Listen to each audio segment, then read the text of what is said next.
What's up, movie fans?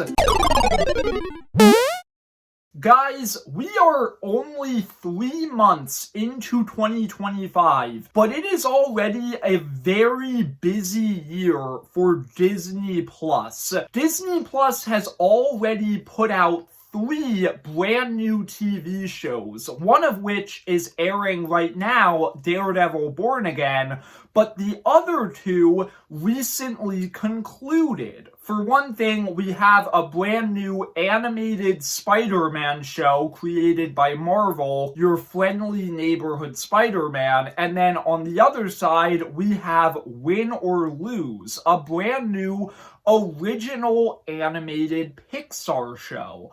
I watched both of these shows and I wanted to talk about both of them, but I don't really have that much to say about either of them, so I figured I could just get all of my thoughts out in a quick double review of both shows. Let's get straight into it, starting with Your Friendly Neighborhood Spider-Man.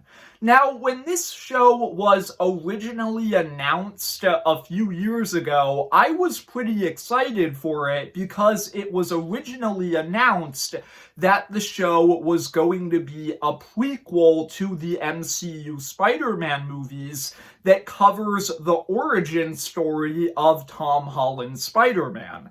And I was excited for that because we kind of skipped over that part in the MCU movies, so going back a few years doing his origin story, that sounded like a cool idea to me. But as the years went on and we started to hear more and more about this project, I kind of lost interest because eventually they redeveloped the show so that now instead of being in the MCU, it was going to be kind of a what-if scenario where it's what if Norman Osborn was Peter Parker's mentor instead of Tony Stark, and I just thought that that was a weird idea. Like, that's a cool what-if scenario, but if you're going to do it, why not do it in What If? I mean, heck, that concept is better than half of the concepts that were actually in What If.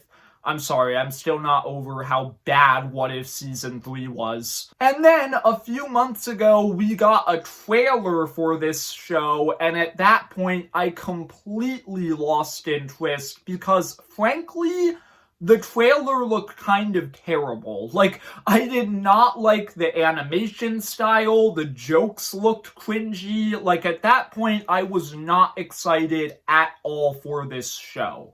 But I watched the show anyway, so what did I think of it? It's actually pretty good. It's a good show. I enjoyed it. I like Friendly Neighborhood Spider-Man. This show defied all of my expectations, and it ended up being a really fun Spider-Man show.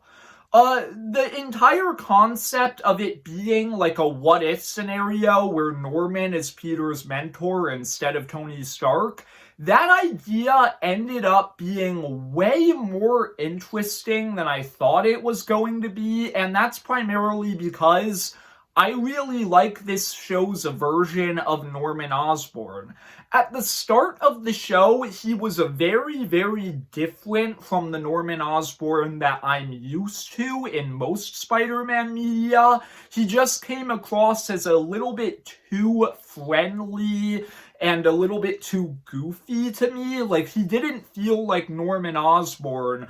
But as the show went on, I actually got way more invested in his character and his relationship with Peter because eventually it became clear that while this version of Norman Osborn is friendly on the outside, it's still Norman Osborn, and he can't fully be trusted, and by the time you got to the second half of the show, and he started to show a little bit more of his manipulative side, I ended up liking him and his dynamic with Peter way more.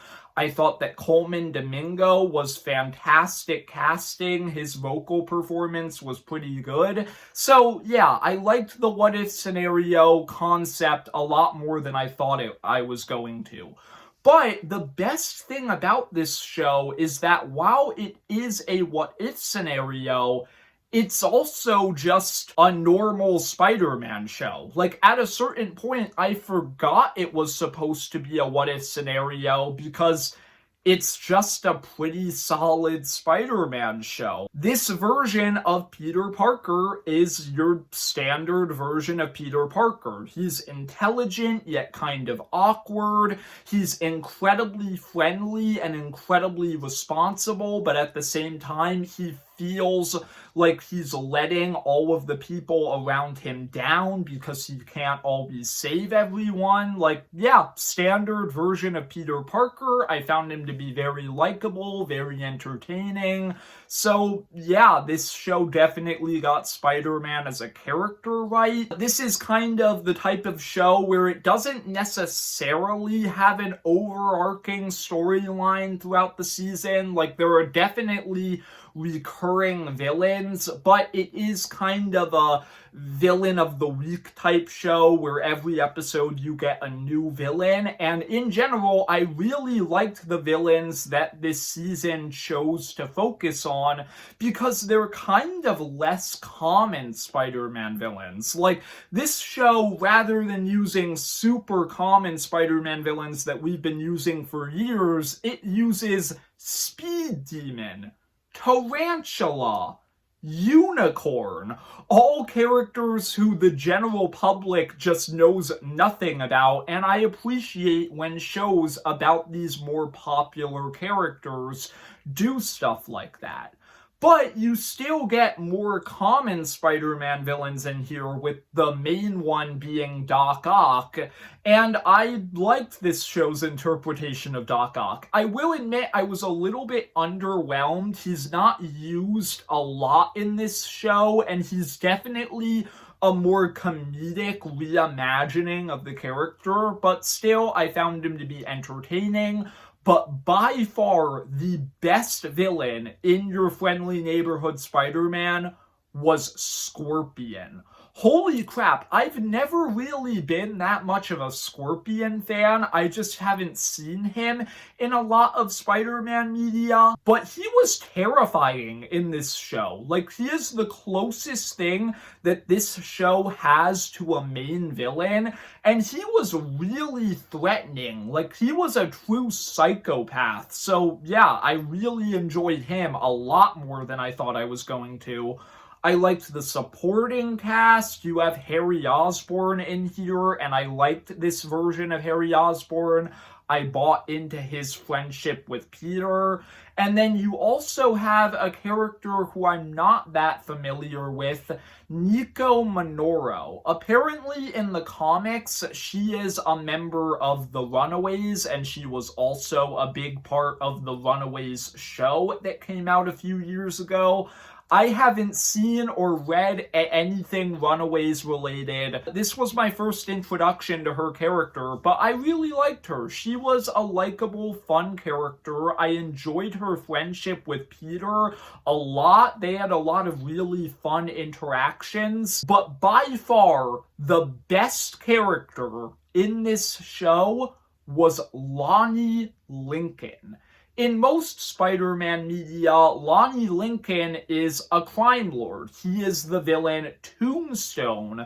But this show has a very reimagined version of the character where he's a high school student and a really friendly one. And then over the course of the show, you kind of see his origin as he ends up being taken into this gang. And over the course of the season, he becomes more and more of a criminal. I really wasn't expecting that, but it was the most engaging plotline in the show. Lonnie Lincoln was easily my favorite character. So yeah, that was a little bit unexpected. Now, with all of that being said, this show isn't perfect. I do have a few problems with it, mainly the animation. I'm sorry, this animation style didn't really grow on me that much. Like, it got better as I watched it more and more, but still, it just feels weird to me. Like, it's doing the same type of thing that Spider-Verse did, where it's trying to mix 2D and 3D together to look like a comic book, but here it just looked cheap to me, and I really was not into the animation style. The other problems I had, I didn't like the way that Peter gets bitten in this show. I thought it was kind of dumb. Like, in most Spider-Man media, Peter just gets bitten by a spider while on a field trip at Oscorp. This version of his origin includes Doctor Strange and a symbiote monster, and I just thought it was kind of goofy and weird. I wasn't that into that, but still, overall, those are my only two problems. Friendly Neighborhood Spider-Man is a pretty solid show. It's not one of my favorite Spider-Man shows or pieces of Spider-Man media, but I enjoyed it. I feel like I'm going to give it a 7 out of 10. I would recommend checking this out if you are a Spider-Man fan, and I'm excited for Season 2. Now, moving on to the other show I wanted to talk about in this video, Win or Lose. This is a brand new Pixar show, and unlike Friendly Neighborhood Spider-Man, I was actually pretty excited for this show going into it because I heard the concept of this show years ago when it was first announced, and it sounded really fun to me. The entire concept is this show is about a middle school baseball team, but it has a gimmick to it where the show takes place in the week leading up to their big championship game, and every episode is from the perspective of a different character. And it's showing basically the same sequence of events, but from a different character's perspective in every episode. And I just really like that idea. That is a really cool, really fun, really creative idea. And now that I've seen the show, yeah, that's its best attribute. I really enjoyed this whole concept of switching to a new character's perspective every episode.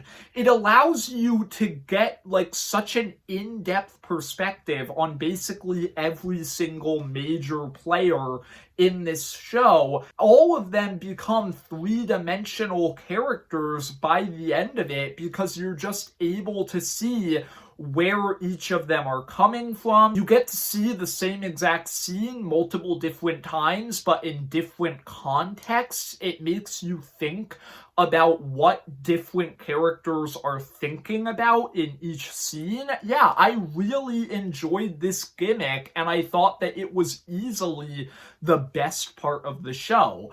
But in general, this show is just able to really get you invested in its characters. That is the best aspect of Win or Lose. I ended up liking almost every single character in this show. I thought that they were all very likable, and they all had very relatable and down-to-earth struggles that I found to be pretty compelling. Just going through each of the episodes and each of the characters, in the first episode you have this one girl named Lori who is based off of my life story. You see, back in second grade, I was on a baseball team and I was terrible at it. I did not hit the ball once until the very last game. I did, however, get hit in the face with the ball at one point during the season, so that was pretty fun. So this character of Lori in Pixar's Win or Lose is literally just based off of me. That is her entire struggle. She can't hit the ball, it's weighing on her, she's anxious, she's trying to hit it the whole season. Yeah, that was literally me. By default, she is the most relatable character in the show to me personally, because I literally went through this exact same thing. Also, she gets hit in the face with the ball at one point, so they weren't even trying to hide it. Pixar literally found me, took a look at my life story, and created a character that is just me. Anyway, yeah, the Lori episode was pretty good. I really liked her struggle with anxiety and the way that they visualized it through having this blob that's living on her and it's talking to her and it grows bigger and bigger as the episode goes on. I thought that that was fun. So yeah, I really liked the Lori episode. The second episode is about the umpire, Mr. Brown. His episode is actually kind of sad since it's about how he kind of suffers from this social anxiety and he's very defensive and insecure, and this has caused him to basically push away everyone he's ever had a relationship with, and he's lonely. I found his episode to be pretty compelling and sad. I liked the fun animation gimmick that they used with him, where every time he's feeling insecure or defensive, armor literally appears on him. Like, that was a pretty fun little animation gimmick there. And yeah, overall, I just found him to be a pretty likable character. Episodes 3 and 4, I'm going to talk about these two together. These two were probably the best episodes of the entire show. Episode 3 was all about Rochelle, who is this girl who doesn't have the most responsible mother in the world, and as a result, a lot of the financial burden in the family kind of falls on her, and she's trying to find a way to get enough money to continue doing baseball next year. I really got invested in her struggle. I thought that she was easily one of the most likable characters in the show. And then episode 4 was all about her mother and her perspective on all of this and how she's trying to connect with her daughter. And I thought that releasing these two episodes on the same day, back to back, made this entire storyline of both of those characters very interesting. And I actually started to get a little bit emotional towards the end of both episodes. I just thought that they were easily two of the most interesting characters in the show. Episode 5 is all about Ira, who is the little brother of one of the players on the team named Taylor. I really liked Iva's episode, but not really as much as some of the others, just because it feels a little bit rushed. But yeah, his whole struggle is basically about him wanting to remain a child, but realizing that he's growing up faster and faster, and as a result, he starts to become friends with this very childish group of, I think, high schoolers who are just very irresponsible, not the right people to be hanging out with.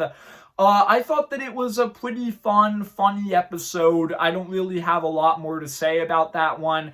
Episode 6. I did not like this one. This is the one episode of the show that I did not like, and that is because this one is about Ewan, Taylor's boyfriend. Yeah, Taylor's brother gets an episode, Taylor's boyfriend gets an episode, but Taylor herself doesn't get an episode, which I thought was kind of funny. Anyway, Ewan sucks. He is so unlikable. He's such a jerk to everyone, and in this episode, they try to give him this whole storyline where, oh, deep down, he's actually a super nice and insecure guy. He just feels the need to lash out. I didn't like it. I was just annoyed by him. Ewan is the worst character in Pixar's Win or Lose. Episode 7 is all about Kai, the best player on the baseball team, and I really liked her character. Her entire struggle in this episode was all about how her father puts a ton of pressure on her, and she's feeling the need to measure up, but she just can't measure up to his insane expectations. I found that to be a pretty sad and interesting storyline that I was pretty invested in, and I thought it was pretty compelling.